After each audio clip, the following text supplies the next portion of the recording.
Welcome back to Capitol Tonight. I'm Susan Arbetter. President Trump has been casting doubt on the integrity of the election and mail-in ballots. Here in New York, there have been a variety of snafus like misaddressed absentee ballots and lengthy hand counts. Joining us to address both issues is State Senator Zellnor Myrie. He is the chair of the Senate Elections Committee. Senator, welcome to Capitol Tonight.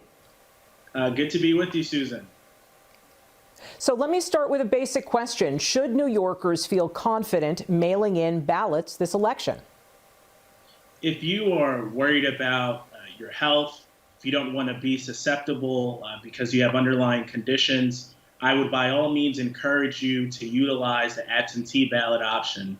But if you are physically able, I would strongly suggest that you utilize our early voting options that begin October 24th. While I don't have doubts about the security of our absentee ballots or doubts about whether or not they will be counted, we have seen some hiccups, and I believe for your own personal security, it might make sense for you to vote in person if possible. Right. Let's talk about those hiccups. There were about 100,000 ballot misprints that went out to voters in, I believe, Brooklyn.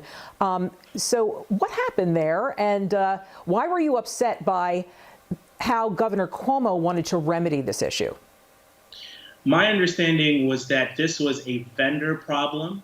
The vendor that had contracted with the Board of Elections needed a data update, and in that update had a misfiling of some of their records, thus the error in sending out nearly 100,000 misaddressed absentee ballot oath envelopes. Many of those came into my district in Brooklyn. And what the vendor offered after this mistake, which we have to be clear was a colossal mistake and a blow to our confidence, they offered to remedy the situation by sending brand new ballots in correct oath envelopes to every single person, regardless of whether or not they received it. So I'll use myself as an example. I received a correct oath envelope and correct ballot in the first instance. Wasn't anything wrong with it, but I also received today a new oath envelope and new ballot, same thing, and that's what went out to everyone else. The governor's position was that we should only send the envelope and not the ballot. And the reason why I thought this was a problem was that you were asking the voters to remedy mistakes that they had no part in making. You would have then had to tell them to use the second correct oath envelope with the first ballot, and this is something that many voters haven't had to do ever in their voting history. So I thought it was important for us to send the entire package. But then now you have received 2 ballots, as have apparently 100,000 other voters. So isn't there at least the appearance of these people being able to vote twice? Well, you know, I know that our president has trafficked in discrediting this electoral process at any opportunity he's gotten. This, in fact, isn't a new tactic. He's been doing this for the past 4 years. But we have protections within the election law that allow for people to hand in one ballot that will be counted. We do not count double ballots. Only one of them will be counted, and in the event of a discrepancy, we just passed a law in Albany that requires local boards of elections to reach out to the voter and say there is a discrepancy or a defect in your ballot. Let's see how we can get your vote to count. So really, there's no way for somebody to vote twice?